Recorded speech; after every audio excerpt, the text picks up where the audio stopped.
2014 నాటి ఒకసారి ఆలోచించి ఆనాటి ప్రభుత్వాలు మొత్తం పవర్ పర్చేజ్ కోసం ఉన్నటువంటిది 7,259 కోట్ల రూపాయలు మాత్రమే. ఈ రాష్ట్ర విభజన జరిగే నాటికి పవర్ పర్చేజ్ పేరు మీద ఉన్నటువంటి బకాయి కేవలం 7,259 రూపాయలు మాత్రమే. కేవలం ఈ 10 ఏళ్లలో 59,580 కోట్ల రూపాయలు కేవలం పవర్ పర్చేజ్ కోసం వీళ్ళు ఖర్చు పెట్టింది కొలది. ఇంత పెద్ద మొత్తంలో అప్పు చేసి కరెంటు కొనడానికి ఇంత ఏదైనా భద్రాద్రి థర్మల్ పవర్ స్టేషన్ పెడుతున్నా, యాదాద్రి పవర్ స్టేషన్ పెడుతున్నాని దానికి అప్పు, దానికి ఆ రెండింటి కలిపి 50,000 కోట్లు. మళ్ళీ ఏడ చూసినా అంటే అంది వచ్చిన ప్రతి డిపార్ట్మెంట్ని అప్పుల రూపేణా తాకట్టు పెట్టి రాష్ట్రాన్ని, సమాజాన్ని అత్యంత భయంకరమైన ఆందోళనకర పరిస్థితుల్లో రాష్ట్ర ప్రభుత్వం, గత ప్రభుత్వం నెట్టేసింది. అందుకే వాస్తవ విషయాలన్నీ కూడా మేము మొన్న సాధ్యమైనంత మేరకు శాసనసభలో బయట ప్రజలు చెప్పడం కోసం ప్రయత్నం చేశాం. వైట్ పేపర్, శ్వేతపత్రం రూపేణ ఈ ఆందోళనకరమైనటువంటి ఇన్ని వేల కోట్ల రూపాయల అప్పులు చూస్తూ ఉంటే ఒక్కో శాఖకి ఈ రాష్ట్రాన్ని మళ్లీ తిరిగి ట్రాక్ మీద పెట్టాలంటే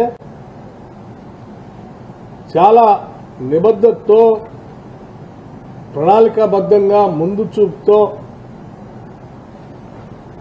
ఆలోచన చేసి దీన్ని అడుగులు ముందు వేయాల్సినటువంటి అవసరం ఉంది. కాబట్టి ఒక్కరోజు కూడా నిరుపయోగంగా పెట్టకుండా సాధ్యమైనంత మేరకు డిపార్ట్మెంట్లు అన్నింటినీ కూడా రివ్యూ చేస్తూ కేవలం రాజధానిలో ఉండి కాకుండా క్షేత్రస్థాయిలో ఆయా ప్రాంతాల్లో ఎక్కడెక్కడైతే ప్రాజెక్టులు ఉన్నాయో వాటి దగ్గర కూడా వెళ్లి ఉన్నటువంటి సమగ్రమైన సమాచారాన్ని తీసుకొని సాధ్యమైనంత మేరకు వాస్తవ పరిస్థితులన్నీ రాష్ట్ర ప్రజలకి, ఈ స్టేక్ హోల్డర్స్ అందరికీ చెప్పి ఇది మన రాష్ట్రం, మన ముందున్నటువంటి పరిస్థితి, మనం వేసుకోవాల్సిన గోళ్లు, భవిష్యత్తులో మనం నడవాల్సిన పరిస్థితి, బాట, వాటన్నిటిని కూడా సక్రమంగా వేసుకొని ముందుకు పోవటం కోసం ప్రయత్నం అంతా చేద్దామని చెప్పి ప్రజలకు కూడా తెలియజెప్తూ, ఈ వాస్తవ పరిస్థితుల్లో మీ అందరికి చెప్పకపోతే నాది తప్పుగా మిగిలిపోతుంది.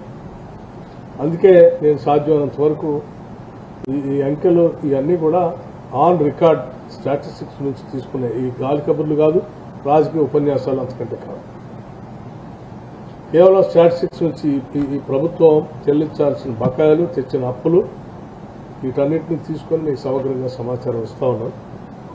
ఇది నిజంగా ఎందుకనంటే పవర్ సెక్టారు ఇంత లోతుల్లో, పేకలతో లోతుల్లో అప్పుల్లో ముంచేయటం అంటే ప్రతి పనికి ఈరోజు పవరే కావాలి,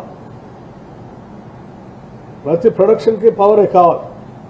మనిషి మనుగడకి మొత్తం రోజువారు ఉదయం లేచింది రాత్రి పడుకునేంత వరకు, మళ్ళీ నిద్రపోయినప్పుడు కూడా మనకు కావాల్సింది పవర్.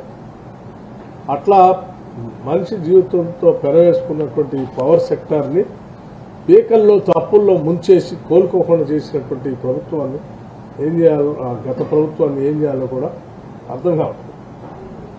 కానీ బాధ్యత కలిగినటువంటి ఈనాటి కాంగ్రెస్ ప్రభుత్వం తప్పనిసరిగా లోతుగా అధ్యయనం చేస్తూ ఆయా వ్యవస్థల్లో పనిచేస్తున్నటువంటి ఉద్యోగ వ్యవస్థలందరికీ కూడా ఒక పాజిటివ్ దృక్పథంతో ఈ ఉన్న సమస్యలన్నింటినీ కూడా అధిగమించి ముందుకు పోతూ ఈ సమాజానికి, ఈ రాష్ట్రానికి కొన్ని లక్ష్యాల కోసం మనం ఈ రాష్ట్రాన్ని తెచ్చుకున్నాం.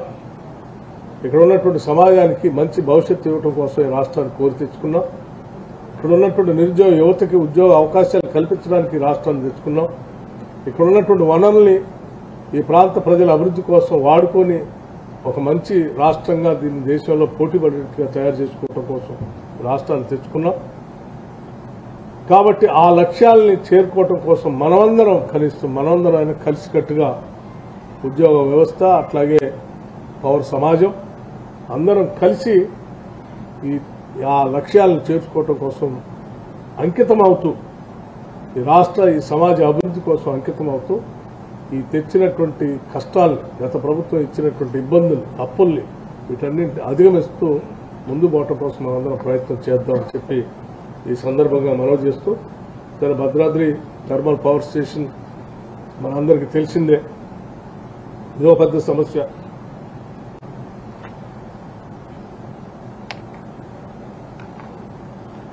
మనందరికీ తెలిసిన సమస్య.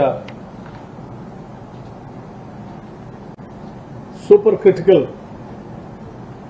టెక్నాలజీని వాడుకుని సాధ్యమైనంత వరకు రా మెటీరియల్ మ్యాక్సిమం యూటిలైజేషన్ తెచ్చుకోవటం కాకుండా పర్యావరణానికి ఇబ్బంది లేకుండా ఉండేటట్టుగా ప్రపంచవ్యాప్తంగా ఉన్నటువంటి మేధావులు పాలకులు అభివృద్ధి చెందిన దేశాలన్నీ కూడా సూపర్ క్రిటికల్ టెక్నాలజీలో పోవాలని చెప్పి స్పష్టమైనటువంటి మార్గాలు నిర్దేశించినప్పటికీ అలాగే భారతదేశంలో కూడా 2017 కల్లా గతంలో పెట్టినవి ఉంటే కూడా వాటిని కూడా తొలగించుకొని అప్డేట్ చేసుకోవాలని చెప్పి ఆనాటి యూపీఏ ప్రభుత్వం 2017 కల్లా చేస్తామని చెప్పి ప్రకటించినప్పటికి కూడా కొత్తగా పెట్టే దాంట్లో కూడా సబ్ క్రిటికల్ టెక్నాలజీ పెట్టి ఆ లక్ష్యాలకి లేకపోతే ఆ సూచనలకి అఘాతం కలిగించేటట్టుగా పెట్టినటువంటి ఈ సబ్ క్రిటికల్ టెక్నాలజీతో పెట్టిన భద్రాద్రి పవర్ ప్రాజెక్టు డెఫినెట్గా ఇది భారంగా మారిందని చెప్పడంలో నాకేం అభ్యంతరం లేదు. రా మెటీరియల్ కాస్ట్ ప్రొడక్షన్ పెరుగుతూ ఉంది, పర్యావరణానికి ఇబ్బంది పడుతూ ఉన్నాం. 30 ఏళ్ళు ఈ బాధని భరించాల్సి ఉంటుంది.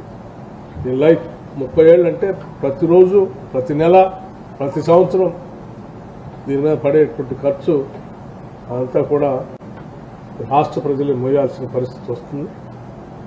ఇటువంటి క్లిష్టమైనటువంటి పరిస్థితులను కూడా అధిగమించడం కోసం ఇక్కడ పనిచేసేటువంటి సీనియర్ సిబ్బంది కానీ లేకపోతే వీళ్ళ సూచనలు ఇచ్చేటువంటి ప్రభుత్వ సిబ్బంది కానీ అధిగమించడం కోసం ఏ రకమైనటువంటి చర్యలు తీసుకోవాలో స్పష్టంగా వారికి కొన్ని మార్గదర్శక కార్యక్రమాలని వారందరికీ చెప్పడం జరిగింది. భవిష్యత్తులో వీటిని అధిగమించే కార్యక్రమం చేస్తామని చెప్పి మీ అందరికీ తెలియజేస్తూ ఈ కార్యక్రమంలో పాల్గొంచుకోవడానికి వచ్చినటువంటి మీ అందరికీ ఇక్కడ ఉన్నటువంటి స్నేహితులు అందరికీ కూడా నేను ధన్యవాదాలు తెలియజేస్తూ సెలవు తీసుకుంటాను. Thank you sir.